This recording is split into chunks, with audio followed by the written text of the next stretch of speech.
당신 아들 아직은 살아있어. 낮게 깔린 남자의 목소리가 수화기 너머에서 새어나왔습니다. 다시 보고 싶으면 오늘부터 내가 시키는 대로만 해. 1991년 겨울 서울 강남의 한 아파트. 그날 저녁 9살의 발자국은 버스 정류장에서 끊겼고 이 집에 남은 것은 단 한 줄의 실루엣 없는 목소리뿐이었습니다. 지금부터 그 목소리가 어떻게 한 가족의 시간을 망가뜨렸는지 개포동의 어느 겨울밤으로 돌아가 보겠습니다. 오늘도 어떤 진실과 마주하게 될지 모르지만 구독자 여러분의 하루만큼은 무사하고 평온하시길 바랍니다. 1991년 1월 말 어느 평일 저녁 서울 강남구 개포동 아파트 단지 안에는 퇴근 차량들의 경적 소리와 학원버스 엔진음이 뒤섞여 울렸습니다. 9층에 있는 한 집 거실에서 9살 형우가 학교 가방을 내려놓으며 말했습니다. 엄마 아빠 몇 시에 와? 부엌에서 설거지를 하던 형우 어머니가 고개를 돌렸습니다. 6시 반쯤 올 거야. 저번처럼 또 마중 나갈 거지? 응. 아빠가 좋아하셔. 형우가 책상 위에 교과서와 공책을 올려놓으며 환하게 웃었습니다. 시계를 바라본 형우가 손목을 들어 확인했습니다. 아직 5시네. 조금 더 기다렸다가 나가야지. 형우 어머니가 수건으로 손을 닦으며 거실로 나왔습니다. 너무 일찍 나가지 마. 바깥이 추워. 알겠어, 엄마.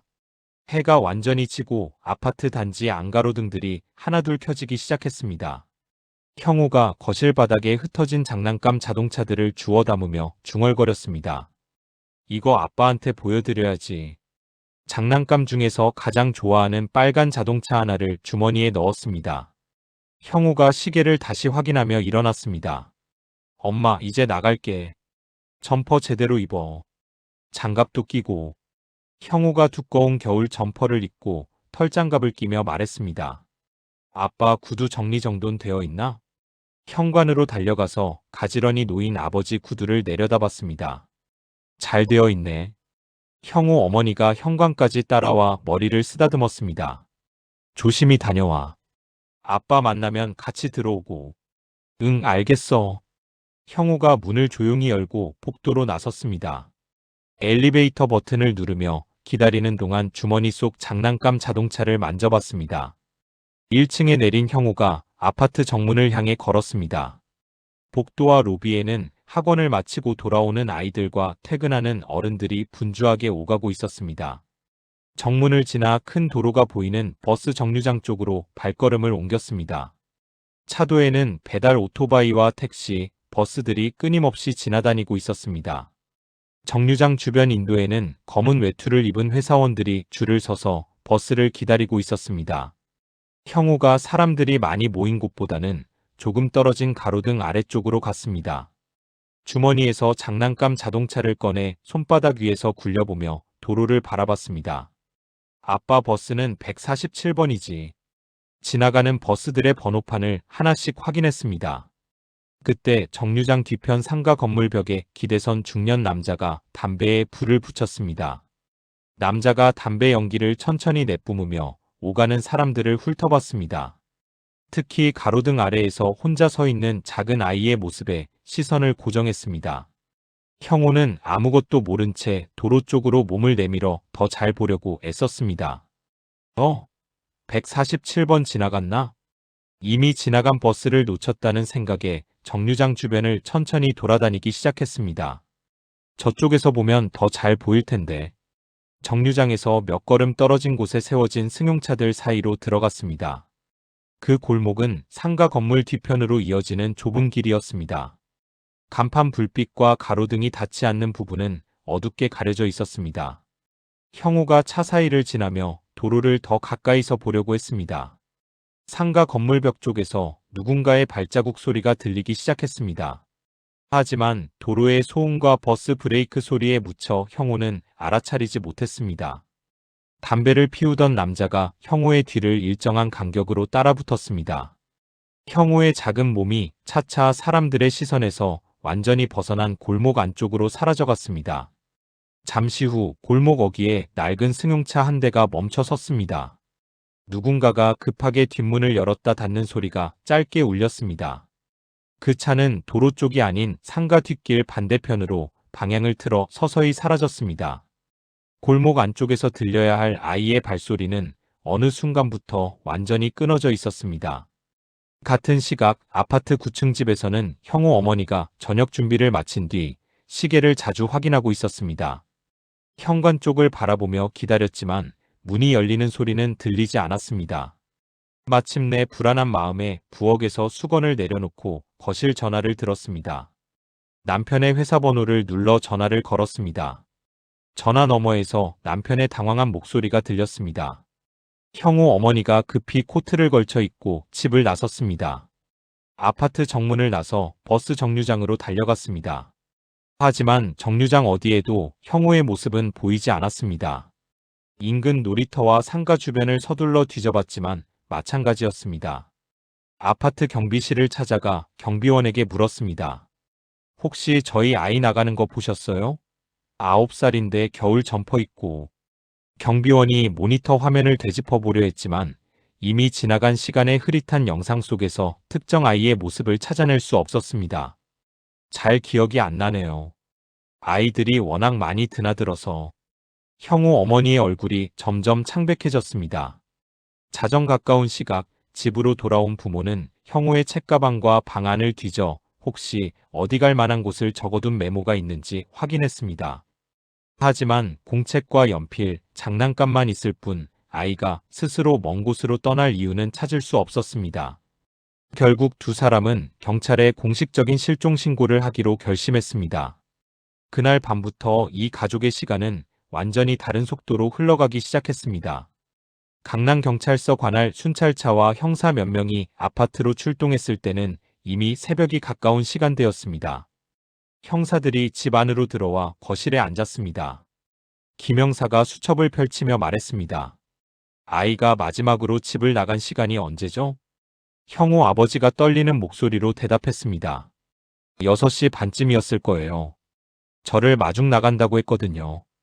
평소에도 자주 마중 나갔나요? 형우 어머니가 고개를 끄덕였습니다. 네, 일주일에 2~3번은 나갔어요. 아빠 오는 걸 좋아해서. 이 형사가 형우의 방을 둘러보며 물었습니다. 아이가 평소에 혼자 멀리 나간 적이 있나요? 친구 집이나 다른 곳으로. 전혀 없어요. 아파트 놀이터나 정류장 말고는 혼자 나가본 적이 없거든요. 김 형사가 펜을 돌리며 생각했습니다. 학교에서 특별히 문제가 있었거나 최근에 이상한 행동을 보인 건 없었고요. 형우 아버지가 고개를 저었습니다. 없었어요. 평소와 똑같았어요. 이 형사가 수첩에 뭔가를 적으며 말했습니다. 일단 아이가 스스로 멀리 간 게 아니라고 봐야겠네요. 김 형사가 일어서며 다른 형사들과 눈을 마주쳤습니다. 지금부터 수색을 시작하겠습니다. 정류장 주변부터 샅샅이 뒤져보죠. 새벽 3시 경찰과 자원봉사 주민들로 구성된 임시수색대가 아파트 단지 주변으로 나섰습니다. 손전등 불빛들이 어둠 속을 헤집으며 움직였습니다. 한 경찰관이 정류장 뒤편 상가 골목으로 들어가며 외쳤습니다. 형우야, 어디 있니? 다른 수색대원들이 인근 하천병과 공원을 뒤졌습니다. 여기 뭔가 있어요. 한 주민이 쓰레기 더미 옆에서 뭔가를 발견했다고 소리쳤습니다. 하지만 가까이 가보니 버려진 신문지와 비닐봉지뿐이었습니다. 수색은 상가 지하실과 옥상까지 이어졌습니다. 경찰관들이 건물 관리사무소 문을 두드렸습니다. 경찰입니다. 실종된 아이를 찾고 있는데 지하실 좀 확인해봐도 될까요? 관리사무소 직원이 열쇠를 들고 나왔습니다.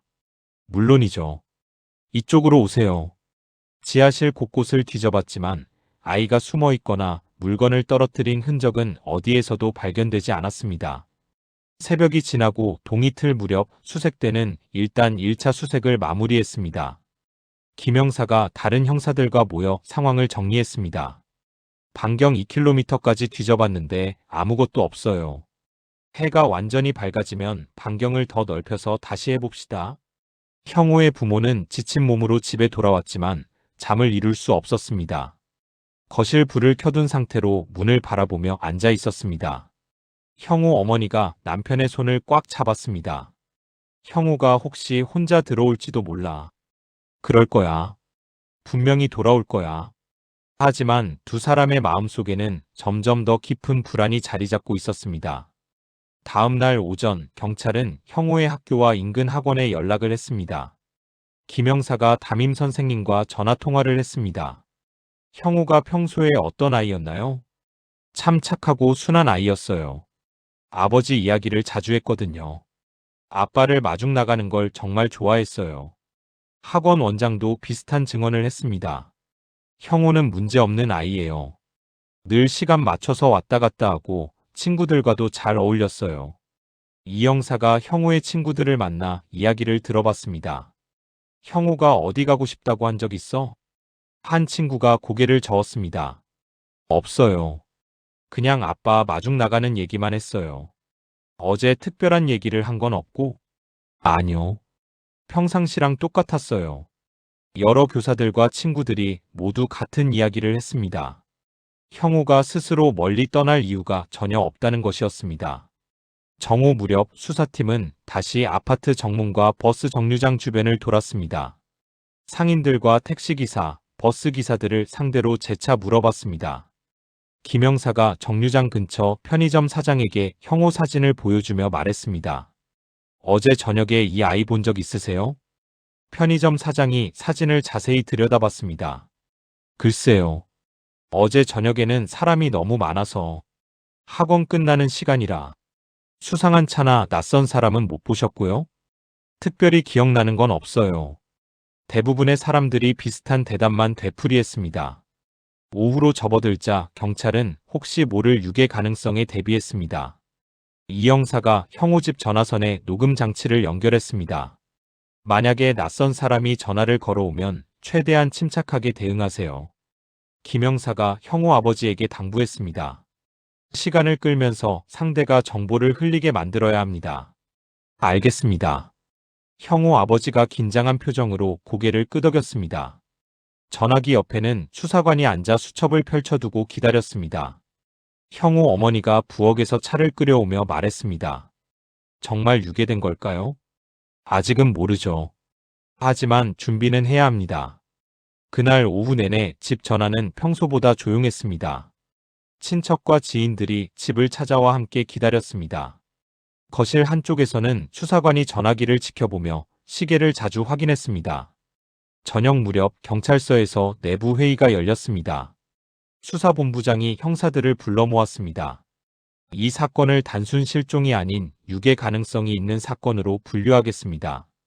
전담팀을 꾸려서 지속적인 수색과 통신 감청을 병행하겠습니다. 김 형사가 손을 들었습니다. 언론에는 어떻게 대응할까요? 절대 알려지면 안 됩니다. 자극하면 더 위험해질 수 있어요. 그날 밤 형우의 집 거실은 불을 끄지 않은 채로 있었습니다. 부모와 친척, 수사관이 각자 다른 자리에 앉아 전화기를 바라봤습니다. 전화벨이 한 번만 울려도 모두가 동시에 몸을 움찔했습니다. 긴장감이 집 안 공기를 무겁게 짓눌렀습니다. 형우 어머니가 남편에게 속삭였습니다. 형우가 무사하겠죠? 그럼. 분명히 괜찮을 거야. 하지만 두 사람 모두 마음속 깊은 곳에서는 점점 더 나쁜 예감이 커져가고 있었습니다. 시간은 천천히 흘러갔지만 전화는 끝내 울리지 않았습니다. 다음 날 오후 형우의 집 거실에서 전화벨이 요란하게 울렸습니다. 녹음 장치의 작은 램프가 빨갛게 켜졌습니다. 형우 아버지가 떨리는 손으로 수화기를 들었습니다. 여보세요? 전화 너머에서 일부러 낮게 깔아 변조한 듯한 남자의 목소리가 들려왔습니다. 당신 아들 찾고 있지? 형우 아버지의 얼굴이 순간 굳었습니다. 수사관이 재빨리 녹음기 상태를 확인했습니다. 누구세요? 우리 아들이 어디 있는 거예요? 남자가 숨을 고르며 천천히 말했습니다. 지금 내가 데리고 있어. 경찰한테 신고한 것도 알고 있고. 형우 어머니가 전화기 옆으로 다가와 귀를 기울였습니다. 제발 아이는 무사한지만 알려주세요. 아이는 괜찮아. 하지만 돈을 준비해야 해. 남자가 일부러 말을 끊고 상대방의 불안을 자극했습니다. 얼마를 원하시는 거예요? 3천만 원. 준비할 수 있지? 형우 아버지가 목소리를 가다듬으며 대답했습니다. 준비하겠습니다. 아이만 무사히 돌려보내주세요. 내일 저녁 7시 잠실 롯데월드 정문 앞 주차장으로 와. 알겠습니다. 그런데 남자가 답을 기다리지 않고 일방적으로 전화를 끊어버렸습니다. 뚜 소리만 남은 수화기를 붙들고 형우 아버지가 멍하니 서 있었습니다. 수사관이 즉시 녹음 테이프를 되감으며 말했습니다. 전화 추적을 시작하겠습니다. 김영사가 급히 교황국에 전화를 걸었습니다. 방금 걸려온 전화 발신지 확인 부탁합니다. 몇 분 후 교황국에서 답이 왔습니다. 강남역 근처 공중전화에서 걸린 것 같습니다. 이 형사가 다른 형사들과 함께 현장으로 출동했습니다. 공중전화 부스 주변 상가 사람들에게 물어봤습니다.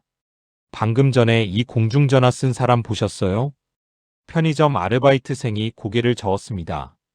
점심시간이라 사람이 너무 많았어요. 누군지 기억 안 나요. 다른 상인들도 비슷한 대답만 반복했습니다. 그날 저녁 집에서는 첫 번째 통화 내용을 분석하는 회의가 열렸습니다. 김영사가 테이프를 재생하며 말했습니다. 목소리를 변조한 것 같지만 억양이나 말투에서 단서를 찾을 수 있을 겁니다. 이 형사가 수첩에 메모하며 분석했습니다. 상당히 침착하고 계획적이에요. 경찰 신고 사실까지 알고 있었고 아이의 안전에 대해서는 직접적인 언급을 피했어요. 수사본부장이 작전을 지시했습니다. 내일 몸값 전달 때 포위망을 구성하겠습니다. 하지만 아이의 안전이 최우선입니다. 무리하지 마세요. 다음 날 오전 형우 아버지는 은행에서 돈을 준비했습니다. 은행 직원이 다발로 묶인 지폐를 가방에 넣어 주었습니다. 정말 큰 돈이네요. 조심히 가세요. 오후가 되자 경찰은 롯데월드 주변에 잠복조를 배치했습니다. 평복을 입은 형사들이 주차장 곳곳에 흩어져 자리 잡았습니다. 김영사가 무전기로 상황을 점검했습니다.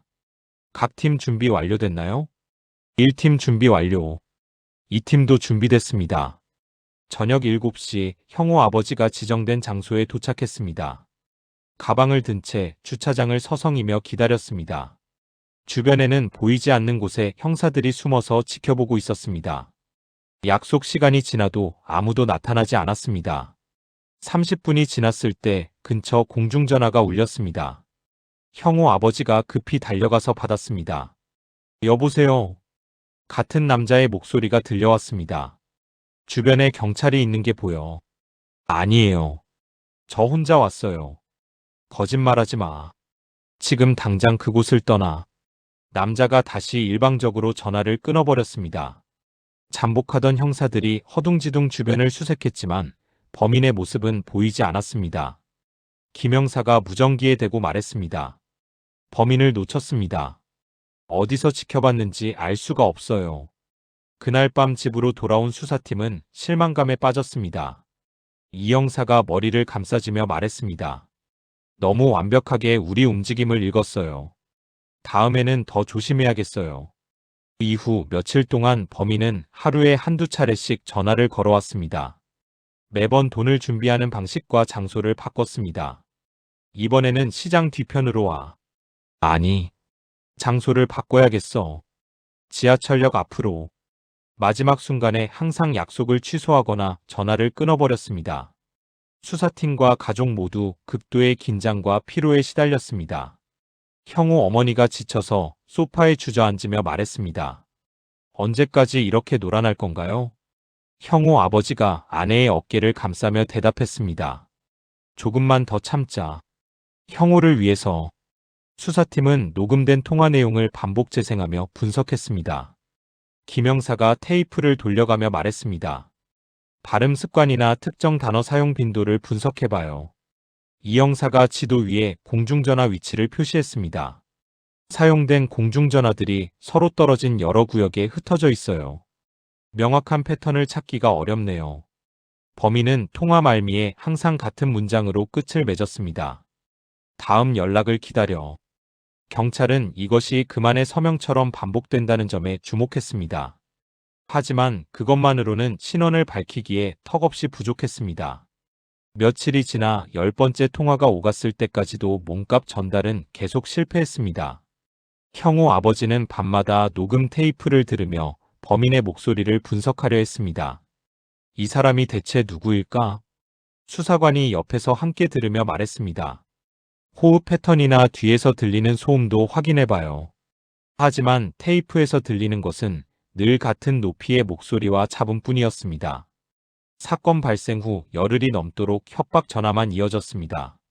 몸값 전달은 번번이 실패했습니다. 사건은 점점 더 범인의 목소리에 의해 좌우되는 장기전의 양상을 띠기 시작했습니다.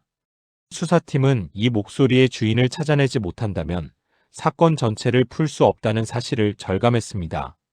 사건 발생 2주째에 접어들면서 강남 일대에는 초등학생 실종 소문이 빠르게 퍼져나갔습니다. 아파트 단지 부근에서 한 주민이 다른 주민에게 말했습니다. 9층에 사는 아이가 실종됐다면서요? 맞아요. 경찰차가 매일 와요. 뭔가 심상치 않아 보여요. 소문은 학원가와 상가로 번져나갔습니다. 며칠 후 일부 언론사 사회부 기자들이 강남경찰서 주변에 나타났습니다. 한 기자가 경찰서 정문 앞에서 카메라를 설치하며 말했습니다. 강남에서 초등학생이 실종됐다는 제보가 들어왔는데 확인해봐야겠어요. 다른 기자가 아파트 단지 앞에서 취재를 시작했습니다. 혹시 실종된 아이에 대해 아시는 거 있으세요? 주민들은 대부분 입을 다물었지만 일부는 조심스럽게 입을 열었습니다. 글쎄요. 정확히는 모르겠어요. 경찰이 취재진 접근을 통제하려 했지만 쉽지 않았습니다. 김영사가 기자들에게 말했습니다. 아직 공식 발표할 내용이 없습니다. 수사에 지장을 줄 수 있으니 협조해 주세요. 하지만 기자들은 계속 주변을 맴돌며 취재를 이어갔습니다.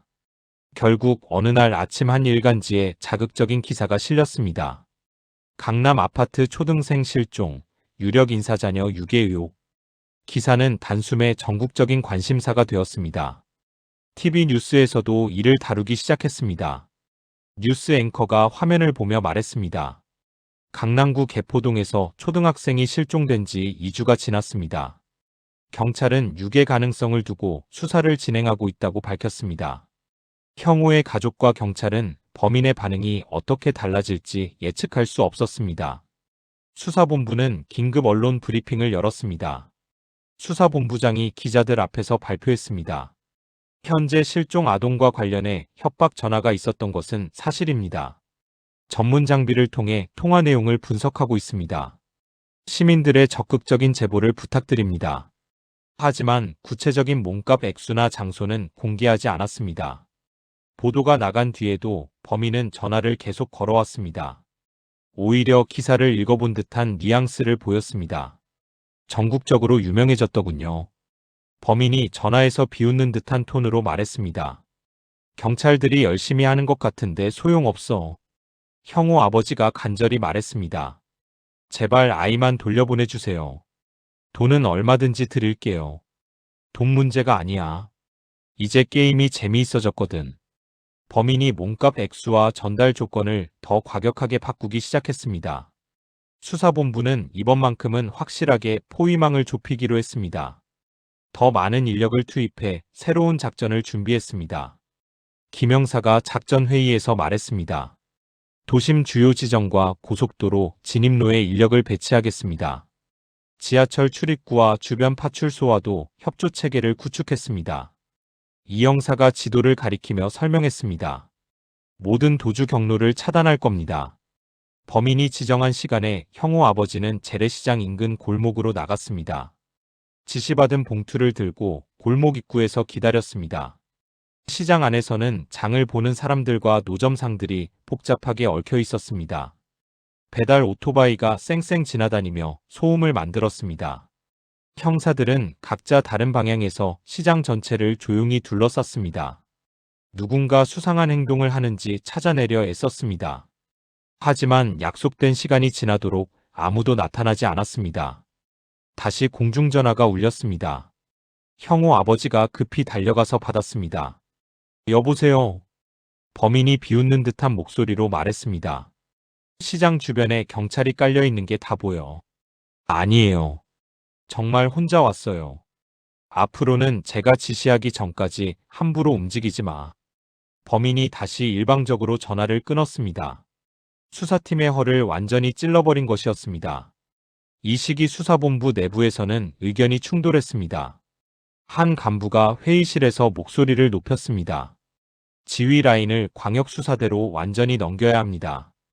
김 형사가 반박했습니다. 처음부터 담당해온 저희가 현장 감각이 더 뛰어납니다. 계속 실패만 반복하고 있잖아요. 이번에는 달랐어요. 범인이 너무 치밀했습니다. 회의실에서는 서로의 실수를 은근히 탓하는 분위기가 흘렀습니다. 효율적인 의사결정이 지연되는 일이 잦아졌습니다. 프로파일링을 담당한 형사가 분석 결과를 발표했습니다. 범인은 중년 남성일 가능성이 높습니다. 통신이나 금융, 채권 회수 등 전화 업무에 익숙한 직종일 수 있어요. 상대를 길들이는 화법을 볼 때 사회 경험이 풍부한 인물로 보입니다. 경찰은 이 가설을 바탕으로 전과자 데이터베이스를 뒤졌습니다. 채무관계 분쟁, 보험 사기, 과거 협박 사건 관련자들까지 포함했습니다. 수십 명의 후보를 출연했습니다. 이 형사가 용의자들의 음성을 녹음했습니다. 평소에 어떤 일을 하세요? 가족은 몇 명이나 되시고요? 가족과 수사관이 대조 청취를 했습니다. 하지만 일부가 비슷하게 들린다는 모호한 의견만 나왔습니다. 누구도 확실히 범인으로 지목할 수 없었습니다.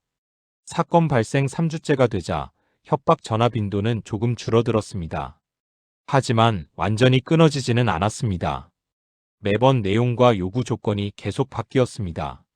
수사팀은 장기전에 대비해 교대 근무 체계를 재정비했습니다.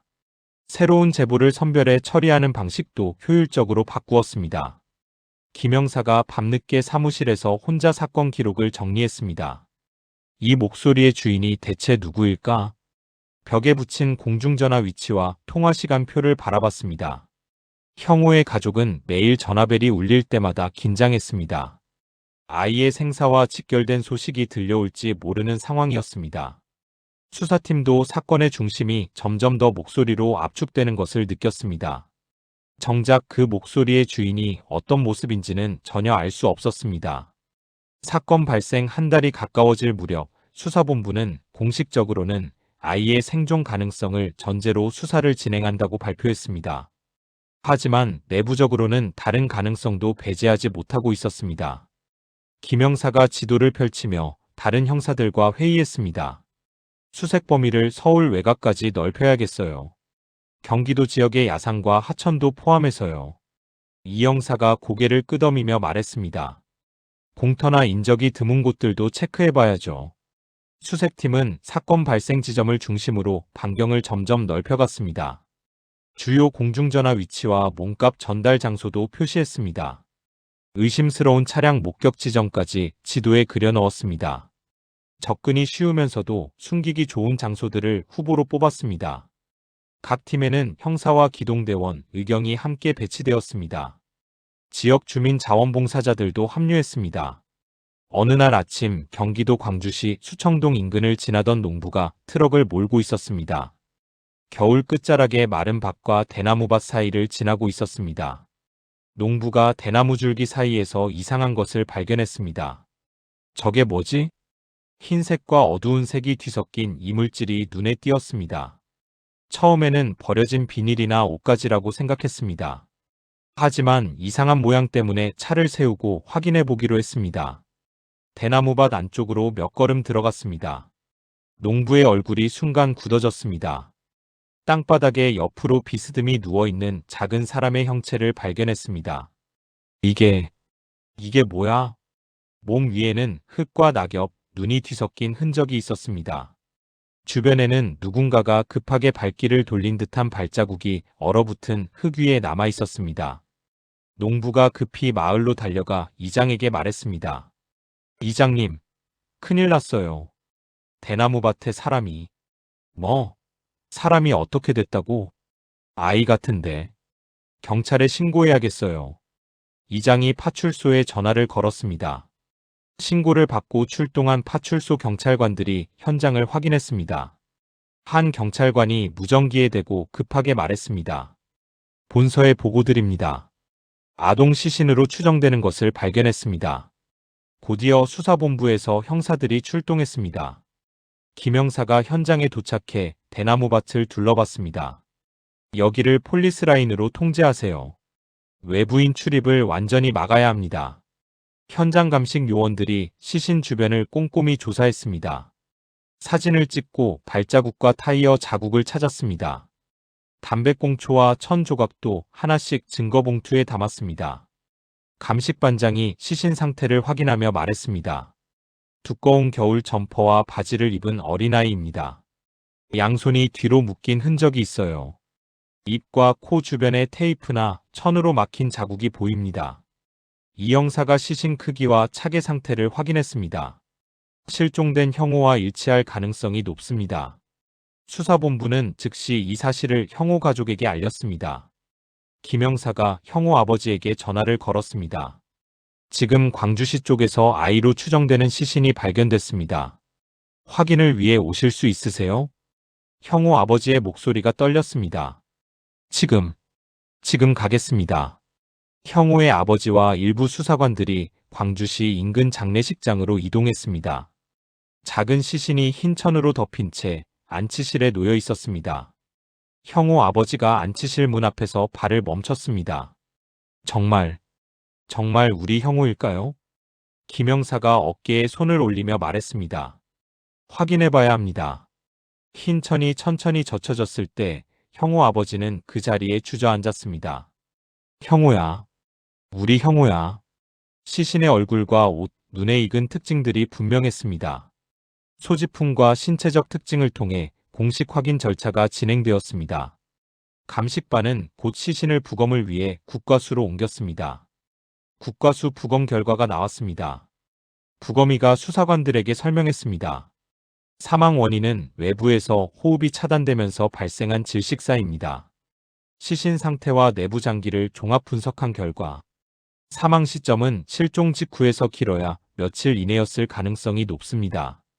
이 결과는 충격적인 의미를 담고 있었습니다. 협박 전화와 몸값 협상이 이어지는 동안 아이는 이미 세상을 떠났을지도 모른다는 것이었습니다. 김 형사가 주먹을 꽉 쥐며 말했습니다. 그럼 지금까지 통화는 전부 거짓말이었다는 건가요? 이 형사가 고개를 떨구며 대답했습니다. 그런 것 같습니다. 수사본부에 이 사실이 전달되자 모든 전략이 무너졌습니다. 지금까지 아이의 생존을 전제로 세워졌던 계획들이 의미 없게 되었습니다. 경찰은 이 사건을 공식적으로 유괴살해 사건으로 재규정했습니다. 범인을 검거하는 것이 유일한 목표가 되는 살인 수사체제로 전환했습니다. 수사 책임자들은 초동 단계에서 놓친 부분을 다시 검토하기 시작했습니다. 언론은 곧 이 소식을 대대적으로 보도했습니다. 실종된 강남 초등생, 시신으로 발견. 신문과 TV 화면에는 대나무밭에 폴리스라인이 등장했습니다. 장례식장 주변에 모인 검은 옷의 사람들도 화면에 잡혔습니다. 모자이크 처리된 작은 시신의 실루엣이 연달아 방송되었습니다. 사람들의 분노와 공포가 폭발적으로 치솟았습니다. 유괴범의 정체를 밝혀내라는 여론이 거세졌습니다. 이제 사건은 완전히 성격이 바뀌었습니다. 단순한 실종이 아니라 협박 전화로 가족을 농락한 뒤 아이를 죽인 잔혹한 살인 사건이었습니다. 범인은 시신을 버린 채 목소리만 남긴 채 사라졌습니다. 수사팀은 단 한 번의 실수도 없이 범인의 흔적을 찾아야 한다는 압박감에 시달렸습니다. 녹음 테이프와 수사 기록, 현장 사진을 처음부터 다시 펼쳐보기 시작했습니다. 이제는 살인범을 잡는 것이 유일한 목표가 되었습니다. 시신이 확인된 후 수사본부는 살인사건 전담 체계로 완전히 전환했습니다. 회의실에 모인 형사들과 간부들이 사건 전체를 재구성하기 시작했습니다.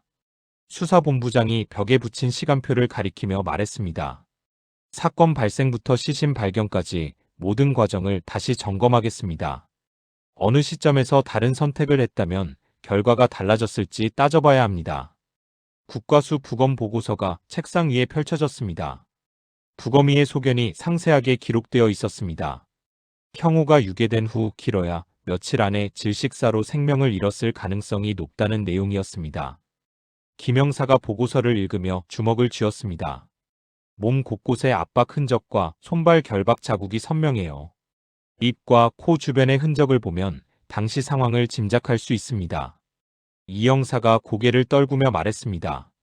협박 전화가 이어지던 기간과 사망 시점 사이의 괴리가 우리가 얼마나 헛된 노력을 했는지 보여줍니다. 수사팀은 모든 협박 전화 녹음본을 다시 정리했습니다. 통화 날짜와 시간, 발신 공중전화 위치를 일자별표로 만들어 벽에 붙였습니다. 공중전화 주변 CCTV가 없었던 시기라는 한계가 명확했습니다. 각 위치에 대한 과거 탐문 기록을 다시 검토했습니다. 목격자 진술에서 놓친 단서나 모순되는 증언이 없는지 확인했습니다. 음성 분석 담당 기술팀이 범인의 목소리를 세밀하게 분석했습니다. 기술팀장이 분석 결과를 발표했습니다. 주파수 대역과 음색, 말하기 속도를 나누어 분석했습니다. 특정 자음을 발음하는 습관도 찾아봤어요. 하지만 당시 기술로는 완벽한 성문 분석이 어렵습니다. 김영사가 아쉬워하며 말했습니다. 데이터도 체계적으로 축적되어 있지 않아서 한계가 있네요. 경찰은 범인이 통화를 마무리하는 습관에 다시 주목했습니다. 특정 문장을 반복적으로 사용하는 패턴을 분석했습니다. 그 문장을 자주 쓰는 직업군이나 상황을 추론하려 했습니다. 음성 분석 결과를 토대로 관련 전력자들을 추려냈습니다. 채무 독촉, 보험 사기, 과거 협박 사건 관련자들이 명단에 올랐습니다. 곧 수십 명에 이르는 규모로 늘어났습니다. 용의자 명단에 오른 인물들을 상대로 음성 대조가 시작되었습니다. 이 형사가 용의자 한 명과 자연스럽게 대화하며 녹음했습니다. 평소에 어떤 일을 하세요? 가족들과는 자주 연락하시나요? 이런 식으로 몇 문장을 녹음한 뒤 형우의 부모와 사건 담당 형사들이 함께 들었습니다. 형우 아버지가 녹음을 들으며 고개를 갸우뚱했습니다. 비슷한 것 같기도 하고 아닌 것 같기도 하고. 형우 어머니도 확신을 갖지 못했습니다. 목소리가 많이 달라요. 확실하지 않아요. 많은 이들의 목소리가 비슷하게 느껴지는 탓에 누구를 확실히 지목하기 어려웠습니다. 시간이 흐르면서 언론과 여론의 비판이 거세졌습니다. 초동 수사 미흡과 현장 보존 실패를 지적하는 목소리가 높아졌습니다. 몸값 전달 작전에서의 혼선과 내부 지휘 체계 중복 문제도 도마 위에 올랐습니다. 경찰은 일부 지휘 라인을 교체하고 감찰 조사를 실시했습니다. 하지만 이 모든 조치와 별개로 범인의 실마리는 여전히 잡히지 않았습니다. 수사팀은 시신이 발견된 수청동 대나무밭 주변을 집중 조사했습니다. 최근 몇 달 동안 그 일대에 자주 드나든 차량과 사람들을 조사했습니다. 그 지역 사정을 잘 아는 주민들을 중심으로 탐문을 벌였습니다. 한 주민이 증언했습니다. 작년 겨울에 밤마다 농로를 오가는 차가 있었어요. 외지인으로 보이는 남자가 혼자 다니는 걸 본 적도 있고요. 하지만 이런 단편적인 정보들은 직접적인 증거로 이어지지 못했습니다. 범인의 협박 전화가 시신 발견 이후로는 완전히 끊겼습니다. 수사팀은 이 침묵을 어떻게 해석해야 할지 논의했습니다. 김영사가 의견을 제시했습니다. 시신이 발견된 것을 알고 잠적했을 가능성이 높아요. 이 형사가 다른 가설을 내놨습니다. 이미 사건 직후부터 먼 지역으로 이동했을 수도 있어요. 아니면 전혀 다른 범죄에 연루되었을 수도 있고요. 사건이 장기화 조짐을 보이면서 인력 운용에도 변화가 있었습니다. 일부 수사관은 다른 사건으로 차출되거나 부서 이동을 해야 했습니다. 새로 투입된 인원들은 두꺼운 서류철과 테이프 상자를 통해 사건을 배웠습니다. 현장에서 직접 뛰었던 이들만큼의 감각과 긴박감을 체득하기 어려웠습니다. 내부 감사 결과가 비공식적으로 공유되었습니다. 처음 현장을 접수했을 때 정류장과 골목 주변의 흔적을 더 치밀하게 체증했다면 다른 결과가 나왔을지도 모른다는 내용이었습니다. 시간이 지나면서 남아있을지도 몰랐던 증거들이 완전히 사라졌다는 결론이었습니다. 일부 형사들은 자신들이 놓친 가능성을 떠올리며 심한 자책감에 빠졌습니다. 김영사가 밤늦게 혼자 사무실에 남아 사건 기록을 다시 들춰봤습니다. 어디서 잘못된 걸까? 뭘 놓친 걸까?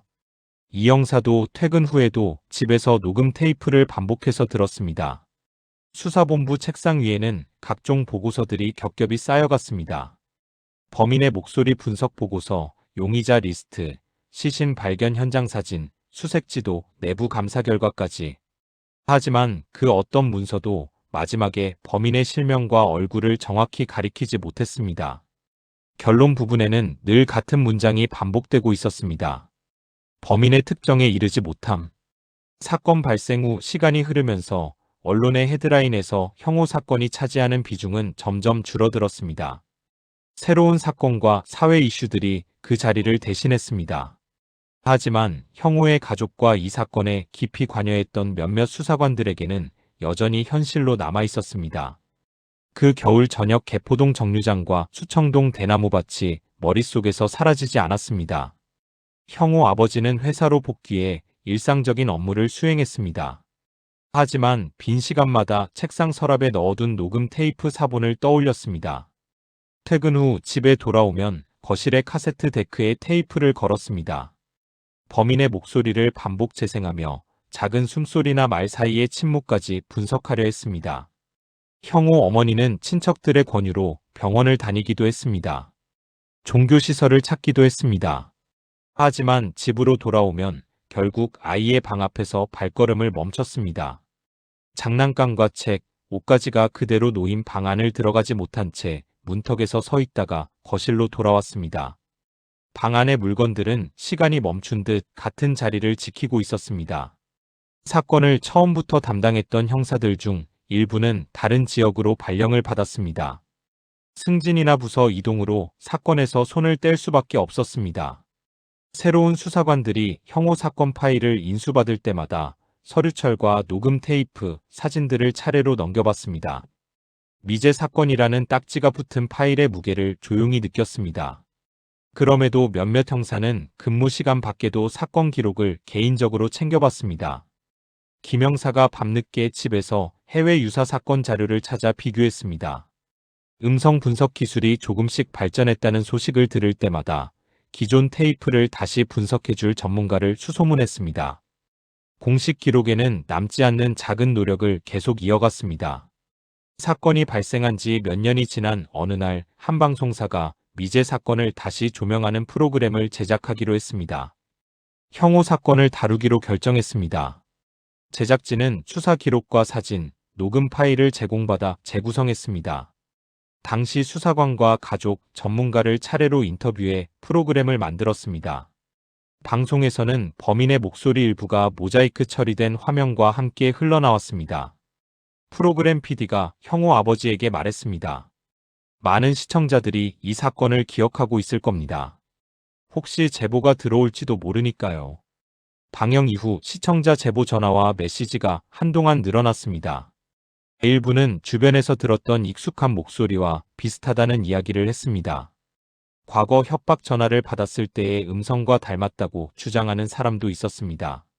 하지만 수사팀은 이 제보들을 하나씩 확인해 본 끝에 대부분이 구체적인 증거로 이어지지 않는다는 결론을 내렸습니다.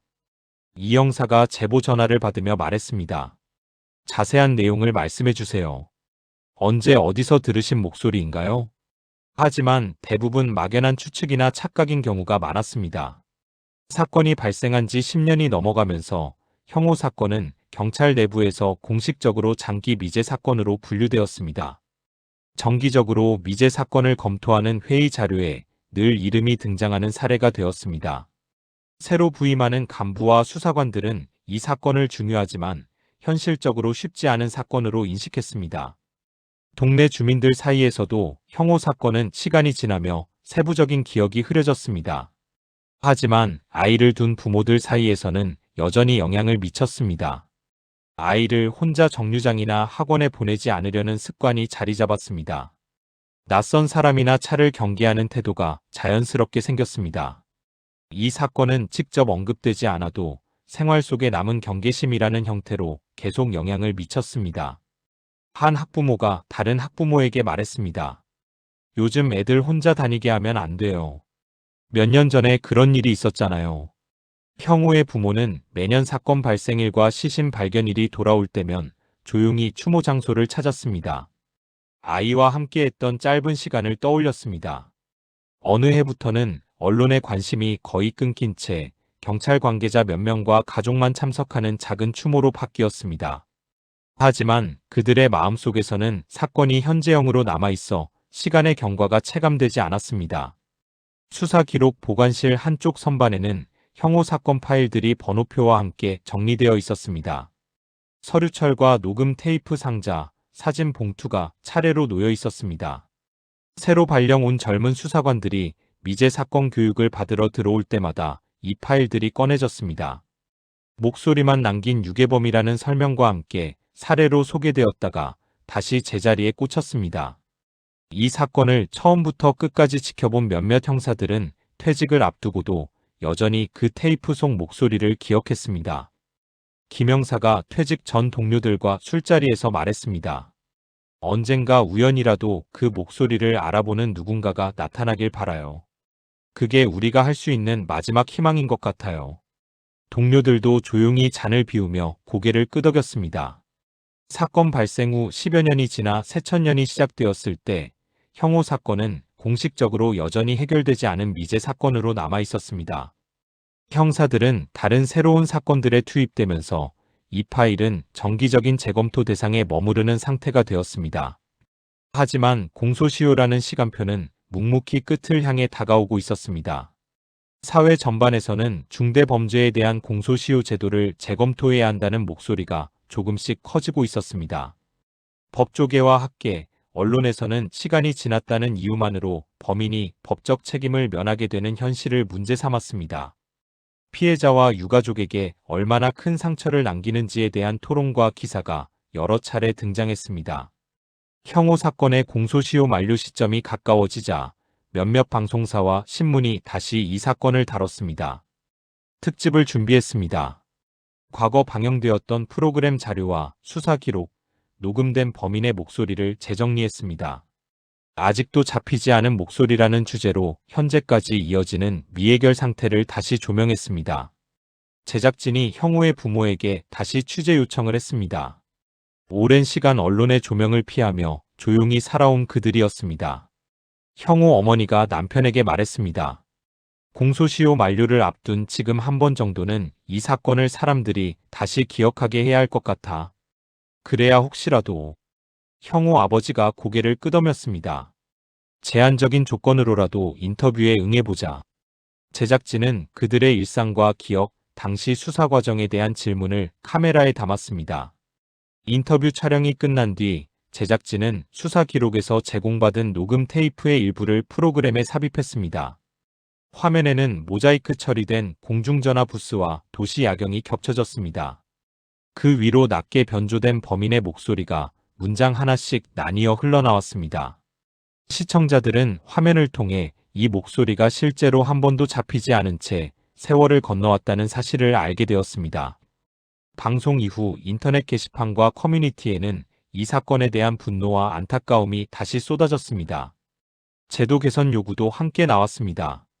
일부 시청자들은 자신이 과거에 들었던 어떤 목소리와 비슷하다고 주장했습니다. 특정 인물을 떠올리게 한다는 글을 남기기도 했습니다. 하지만 수사당국에 접수된 제보들을 검토해 본 결과 여전히 결정적인 증거로 이어지는 정보는 나오지 않았습니다. 마침내 공소시효 만료일이 도래했습니다. 법적으로 이 사건의 범인을 기소할 수 있는 시간이 끝났습니다. 형사 절차상 새로운 증거가 발견되더라도 범인을 법정에 세워 형사처벌을 할 수 없는 상태가 되었습니다. 경찰은 공식적으로 이 사실을 인정하면서도 사건 기록과 증거물은 그대로 보관하겠다는 입장을 밝혔습니다. 형호 사건을 처음부터 담당했던 형사들 중 일부는 이미 퇴직했거나 다른 부서로 옮겨 있었습니다. 공소시효 만료를 앞두고 열린 내부 회의에서 이들이 후배 수사관들에게 말했습니다. 김 형사가 회의실에서 조용히 말했습니다.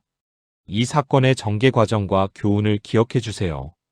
초동 수사의 중요성, 기술적 한계와 제도적 문제점을 솔직하게 말씀드리고 싶어요. 이 사건이 단순히 하나의 실패 사례로만 기억되지 않기를 바랍니다. 형호 아버지는 공소시효가 끝난 날 집 안 서랍 깊숙이 넣어두었던 녹음 테이프를 꺼냈습니다. 거실에 낡은 카세트 데크에 올려놓고 재생 버튼을 눌렀습니다. 잔잔한 잡음 뒤로 들려오는 낮고 변조된 목소리를 한 문장씩 들었습니다.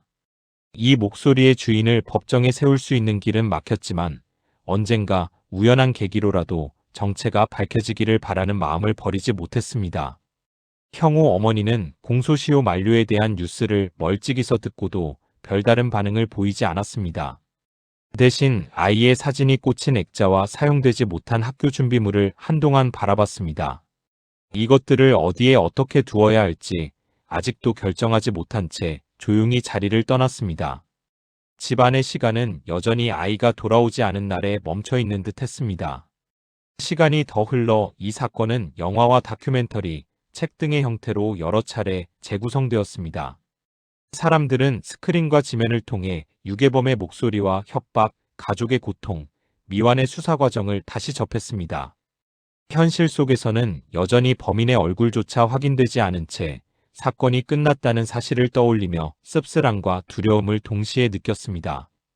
그렇게 1991년 겨울 개포동의 한 버스 정류장에서 시작되어 수청동 대나무밭에서 시신으로 끝난 이 사건이 마무리되었습니다. 범인의 이름도 모습도 남기지 않은 채 여러 사람의 기억과 기록 속에 목소리만 남긴 유괴범이라는 문장으로 자리 잡았습니다. 어쩌면 지금도 어딘가에서 평범한 일상을 살아가고 있을지 모르는 그 사람의 목소리는 많은 이들에게 잡히지 않은 악의 상징으로 낮게 울리는 메아리처럼 남아 있었습니다. 1991년 겨울 한 아이의 실종으로 시작된 이 사건은 30년이 넘는 시간이 흘렀지만 여전히 미해결 상태로 남아 있습니다. 협박 전화 속 목소리만이 유일한 단서였던 이 사건은 당시 수사기술의 한계와 제도적 문제점을 적나라하게 드러냈습니다. 형우와 같은 비극이 다시 반복되지 않기 위해서는 우리 사회 모두의 관심과 경계가 필요합니다. 아이들의 안전을 지키는 것은 어른들의 책임이며 작은 관심 하나하나가 큰 변화를 만들어낼 수 있습니다. 비록 법적 처벌은 불가능해졌지만 이 사건을 기억하고 교훈으로 삼는 것만이 형우와 유가족에게 할 수 있는 최소한의 예의일 것입니다. 언젠가는 진실이 밝혀지기를 바라며 오늘도 누군가는 그 목소리를 기억하고 있을지도 모릅니다. 구독, 좋아요 눌러주시는 분에게 건강과 행복이 가득할 거예요. 감사합니다.